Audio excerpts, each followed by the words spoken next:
E para falar sobre isso, sobre esse decreto de intervenção federal na segurança pública do Rio de Janeiro, eu recebo aqui no estúdio a professora Jaqueline Muniz, que é do Departamento de Segurança Pública da UF, a Universidade Federal Fluminense. Professora, bom dia para você. Bom dia a todos. Muito obrigado pela presença aqui na edição das 10 da manhã. Queria que a senhora analisasse, primeiramente, qual a expectativa dessa mudança do comando da segurança pública do Rio de Janeiro? Olha, a expectativa eu diria que não é otimista. É pior do que mudar 6 por meia dúzia, ok? Como ficou claro na fala do ministro. A pergunta que a gente tem que fazer é o seguinte: ninguém foi pego de surpresa com essa ambição de intervenção colocada no decreto. Primeiro que o Rio de Janeiro, desde 1992, com a ECO 92, vem experimentando formas diretas e indiretas de intervenção das Forças Armadas na segurança pública do Rio.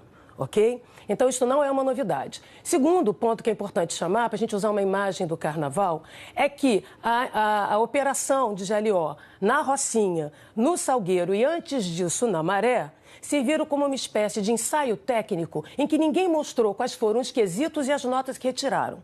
Até agora, apesar de ter gasto quase 300 milhões na Maré por mais um ano, aqueceu a panela de pressão sem produzir resultados substantivos, ninguém apresentou os relatórios de eficácia, eficiência e efetividade do emprego das Forças Armadas em suporte à ação policial no Rio de Janeiro. O que nós tivemos e que temos assistido no Rio, na verdade, para ser muito clara, é a substituição do arroz com feijão da segurança pública, que é o que funciona, correto? Não é invenção da roda, o dia a dia dos policiamentos por operações policiais, pelo sobe e desce morro, pela teatralidade operacional que tem rendimento político, rendimento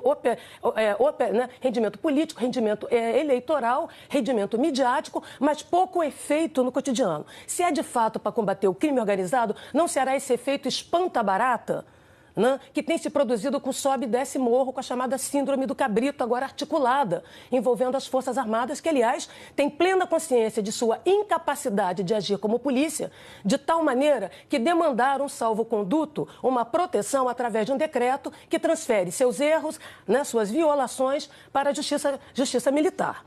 Tá? Agora tem uma mudança, inclusive, da forma de atuação das Forças Armadas. A senhora citou bem a ECO 92, que foi a primeira vez em que as Forças Armadas foram chamadas para participar de grandes eventos.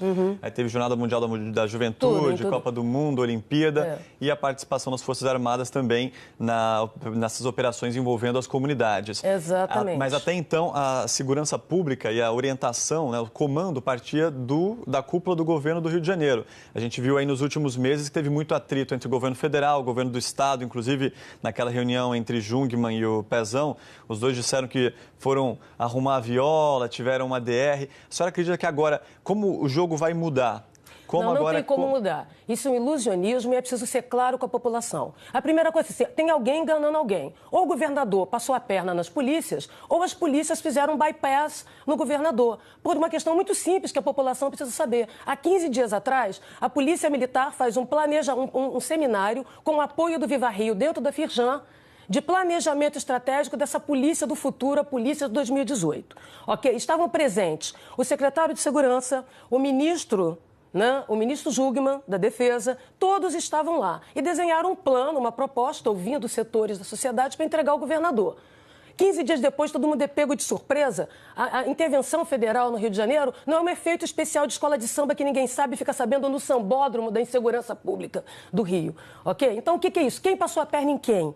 De um lado, é o governador que entregou o Rio de Janeiro de porteira fechada, porque quem abre mão da segurança abre mão da governabilidade, da capacidade de governo.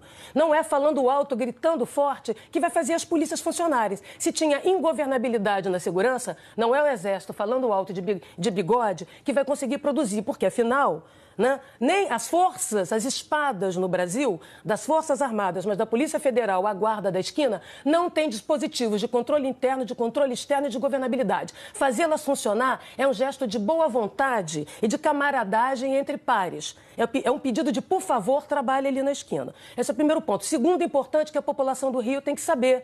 né? O Ministério Público tem um termo de ajustamento de conduta que já está há 2 anos cobrando do governo do Estado um plano de segurança, um conjunto de ações estruturais e sistêmicas para reduzir a matança de policiais e a matança de civis, mudanças na estrutura da segurança pública do Rio de Janeiro, a qual os prazos estão vencendo e o governador e ninguém apresentou. Por sua vez, a Defensoria Pública do Rio de Janeiro tem uma ação civil de redução de perdas e danos exatamente para evitar também a matança com propostas substantivas de mudança continuada, para que a gente não caia nessa fórmula fácil de achar que a espada sozinha resolve, porque ela vai cortar para todos os lados, inclusive a cabeça dos governantes e daqueles que hoje sentam na cadeira.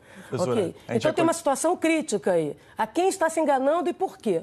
A gente continua repercutindo a intervenção federal na segurança do Rio de Janeiro com a professora Jaqueline Muniz, do Departamento de Segurança Pública da UF, a Universidade Federal Fluminense. Professora, vamos dar uma olhadinha no andar da carruagem aqui no Rio de Janeiro. Na semana passada, depois de 8 meses de muita costura, de muita promessa, de muita negociação, de reunião, vai e vem, anunciaram o tal Plano Integrado de Segurança Pública, depois de uma reunião ali apressada entre o governador, o secretário de Segurança Pública, Roberto Sá, a chefia da PM, da Polícia Civil. No final das contas, esse novo plano, que era tido aí como a salvação da segurança pública do Rio de Janeiro, não durou nem uma semana. Né? Assim, o governador não esperou nem esse plano realmente ser efetivado e... Vamos lembrar que o plano foi bastante criticado por ser vamos dizer aí, um museu de grandes novidades, né? Reciclar anúncios, dizer que ia colocar mais efetivo, enfim. Esse plano não durou uma semana. O plano era o mais do mesmo. Então eu volto a dizer o que tinha dito antes. Vocês não acham estranho, né, que exatamente no momento em que o Ministério Público, já há mais de um ano, desenhou um termo de ajustamento de conduta que envolve um conjunto de ações estruturais de mudança dentro das polícias, né, para fora, a mesma coisa a Defensoria Pública, que o governo do Estado tinha que entregar a partir das audiências públicas, está devendo, aliás, já passou do prazo, né? Que tenha sido feita uma reunião com ONG, com PM, com o empresariado, né? Para desenhar esse plano de ações, que, aliás, é simplório, é medíocre, é mais do mesmo, e que, de repente, todo mundo é pego de surpresa, dá a impressão de que o comando militar chegou no Rio de Janeiro para passar o carnaval, gostou da cidade e resolveu governar. Não é assim. Tem uma articulação política por trás, sim. E se é mesmo para combater o chamado crime organizado, como metástase, não existe crime organizado que não tenha chancela, conivência e conveniência de setores do Estado, de setores do governo. Afinal, é através do dinheiro do crime que se faz caixa 2 de campanha. E que crime é esse? Através das mercadorias ilegais, que vai da banda larga às drogas. Mas voltando ao ponto do Rio de Janeiro, por que a Polícia Civil foi intencionalmente sucateada no seu trabalho de inteligência, no seu sistema de dados, nas suas equipes de investigação e na atividade de perícia? Porque, pelo que eu saiba e que o mundo saiba em termos de pesquisa, do que funciona e do que não funciona, é atividade discreta e não barulhenta, espetacular, né, de investigação e inteligência que consegue desbaratar economias criminosas. Professora, tem né? E não o efeito espanta-barata da ostensividade. Aqui a gente faz polícia de espetáculo, polícia ostentatória, polícia ostentação. Isso por um lado. Por outro, transformar a polícia militar numa mercadoria. Venderam o policial, alugaram, precarizaram o policial militar para iniciativa privada. Lapa Presente, Lagoa Presente, que até então todo mundo acha lindo. E por que achava lindo? Porque ninguém presta contas. É igual o decreto do Temer. Pode tudo, mas eu não dou satisfação a ninguém. Mas e aí, vai atuar como polícia? Eu não, eu tenho medinha. Eu só quero mandar. Né? O sucesso é meu, o fracasso é de quem está lá na ponta. Professora, do PM da esquina e do policial. Então, só para fechar, é mesmo para combater o crime organizado? Eu queria saber, e aí eu vou citar alguns pesquisadores. Por exemplo, a Camila Dias tem insistido, como muitos outros pesquisadores, né, da unidade de comando do PCC. Quem tem um governo criminoso, unidade de comando em todo o país, se chama PCC. Alguma coisa está sendo feita em São Paulo, já que é um governo criminoso com unidade de comando? Porque no Rio de Janeiro são franquias ocupacionais, mais fáceis de combater, uma vez que elas não têm unidade e disputam territórios. Será que é isso ou não? Ou será que é um outro tipo de arranjo político que salva o governador de alguma coisa que a gente não sabe o que é e ele entrega os seus votos, entrega o governo, né, para as pessoas brincarem de governo militar? Professor, tem outras questões que eu ainda gostaria de repercutir com você e com outros especialistas da área de segurança pública, como, por exemplo, transparência de dados. O Ministério Público do Estado já reclamou essa semana, deu uma entrevista dizendo que falta transparência nessa situação envolvendo dados aí das polícias. É uma reclamação também envolvendo nos bastidores aí do Exército que reclamam dessa falta de transparência. Eu quero agradecer muito a entrevista da senhora. Me permitisse falar sobre isso, que é muito importante.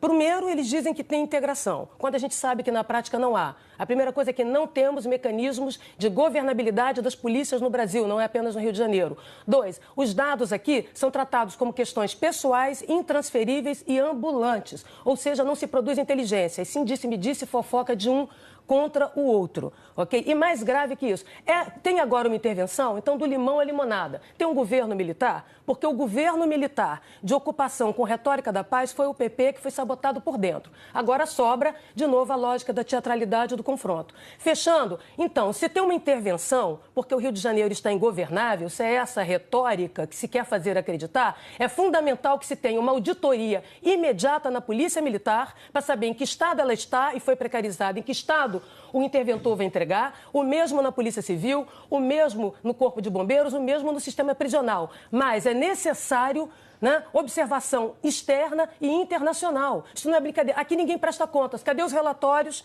da Operação do Salgueiro, da operação na Rocinha? Cadê a prestação de contas? O sucesso aqui tem a ver com a manipulação de dados. Como é que você diz que está seguro quando você esconde a informação e produz autocensura? Isto não é produzir segurança pública. Agora, o que eu quero fechar é dizendo que muita gente vai ganhar com isso. O crime organizado agradece, o PCC agradece, os falsos profetas da segurança pública agradecem e os mercadores da proteção. Estamos diante de uma temporada de abertura das chantagens corporativas e das negociatas da segurança. Que Deus nos proteja, porque ele está ainda no Rio de Janeiro. Professora, obrigado pela sua contribuição aqui no Jornal das 10 da manhã da Globo News.